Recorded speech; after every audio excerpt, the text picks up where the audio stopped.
Chapter 5. It was on a dreary night of November that I beheld the accomplishment of my toils. With an anxiety that almost amounted to agony, I collected the instruments of life around me, that I might infuse a spark of being into this lifeless thing that lay at my feet.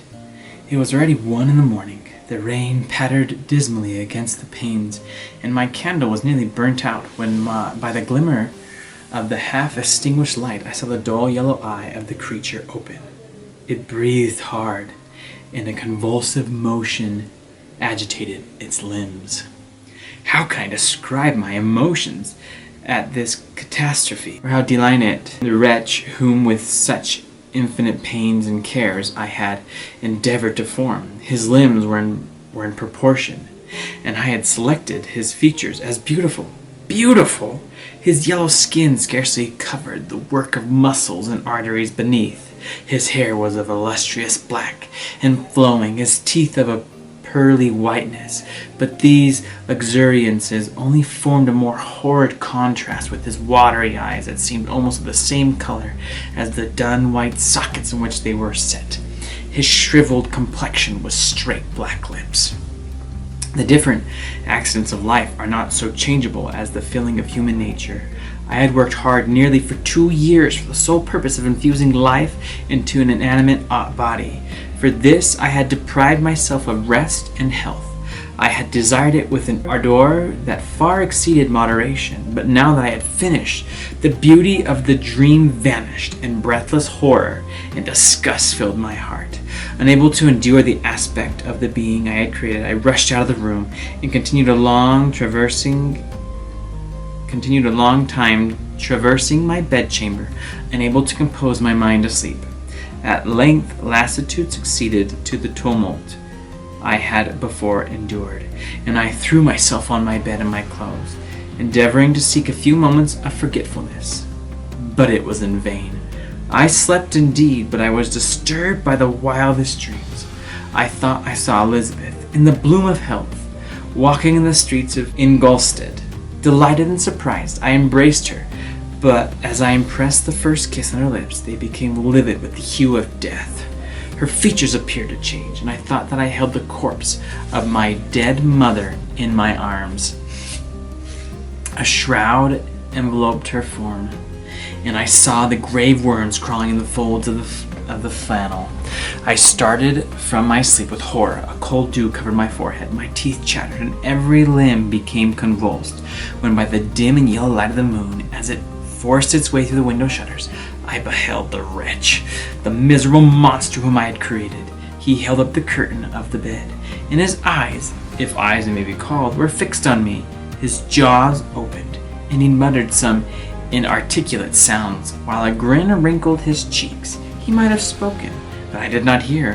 One hand was stretched out, seemingly to detain me, but I escaped and rushed downstairs. I took refuge in the courtyard belonging to the house which I inhabited, where I remained during the rest of the night, walking up and down in the greatest agitation, listening attentively, catching and fearing each sound as if it were to announce the approach of the demoniacal corpse to which I so miserably given life.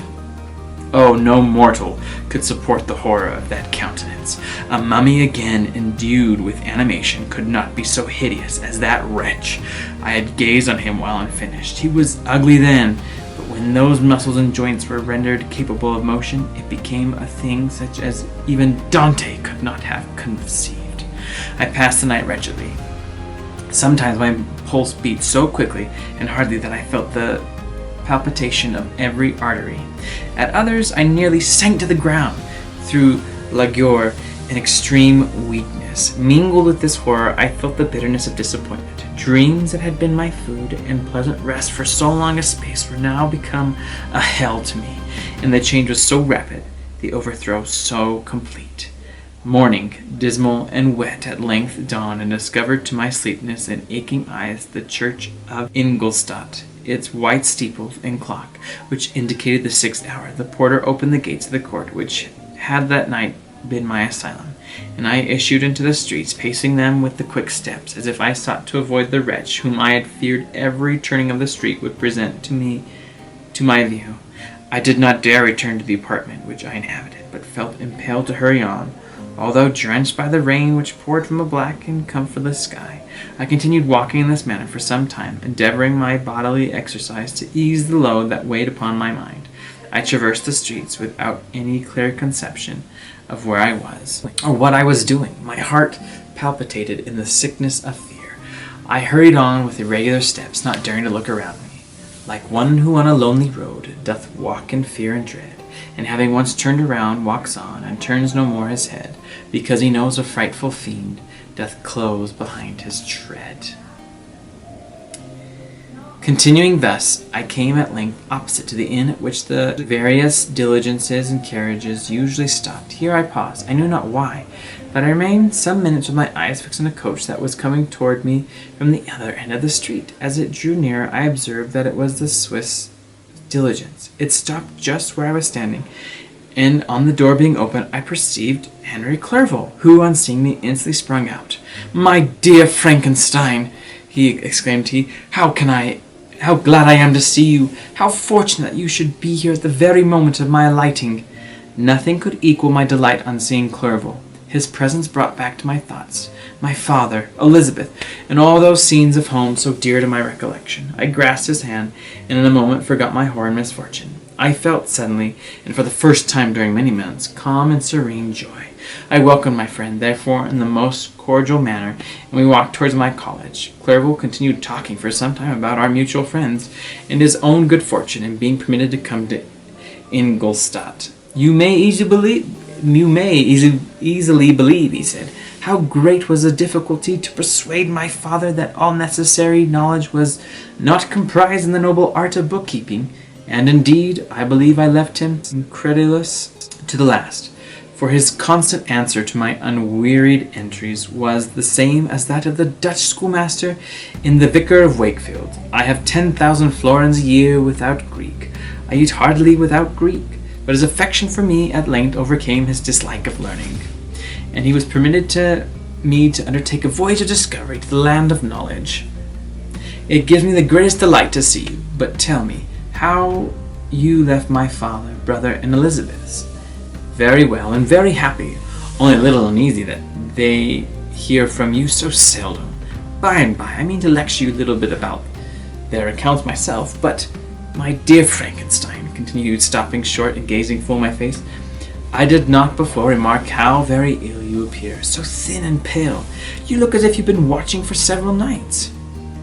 You have guessed right. I have lately been so deeply engaged in one occupation that I have not allowed myself sufficient rest, as you see. But I sincerely hope, that all these employments are now at an end, and that I am at length free. I trembled excessively. I could not endure to think of, and far less to allude to, the occurrences of the preceding night. I walked with a quick pace, and we soon arrived at my college. I then reflected, and the thought made me shiver, that the creature whom I had left in my apartment might still be there, alive and walking about. I dreaded to behold this monster, but I feared still more that Henry should see him. Entreating him, therefore, to remain a few minutes at the bottom of the stairs, I darted up towards my own room. My hand was already on the lock of the door before I recollected myself. I then paused, and a cold shiver came over me. I threw the door forcibly open, as children are accustomed to do when they expect a spectre to see in waiting for them on the other side, but nothing appeared. I stepped fearfully in. The apartment was empty, and my bedroom was almost freed from its hideous guest. I could hardly believe that so great a good fortune could have befallen me, but when I became assured that my enemy had indeed fled, I clapped my hands for joy and ran down to Clerval. We ascended into my room, and the servant presently brought breakfast, but I was unable to contain myself. It was not joy only that possessed me. I felt my flesh tingle with excess of sensitiveness, and my pulse beat rapidly.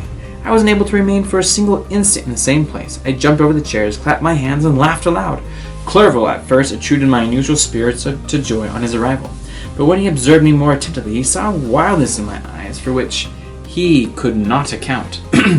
And my loud, unrestrained, heartless laughter frightened and astonished him. "My dear Victor," cried he, "what is the matter? Do not laugh in that manner. How ill you are! What is the cause of all this?" "Do not ask me," cried I, putting my hands before my eyes, for I thought I saw the dreaded spectre glide into the room. "He can tell. Oh, save me, save me! I imagine that the monster seized me. I struggled furiously and fell down in a fit. Poor Clerval. What must have been his feelings? A meeting which he anticipated with such joy so strangely turned to bitterness. But I was not the witness of his grief, for I was lifeless, and did not recover my senses for a long, long time. This was the commencement of a nervous fever which confined me for several months. During all that time, Henry was my only nurse. I afterwards learned that, knowing my father's advanced age and unfitness for so long a journey, and how wretched my sickness would make Elizabeth, he spared them this grief by concealing the extent of my disorder. He knew that I could not have a more kind and attentive nurse than himself, and firm in the hope he felt of my recovery, he did not doubt that, instead of doing harm, he performed the kindest act that he could towards me. But I was in reality very ill, and surely nothing but the unbound and unremitting attentions of my friend could have restored me to life.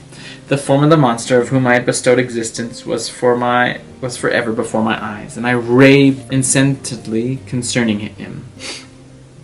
Doubtless my words surprised Henry. He at first believed them to be the wanderings of my disturbed imagination, but the pertinacity for which I continually recurred to the same subject persuaded him by my disorder indeed owed its origin to some uncommon and terrible event.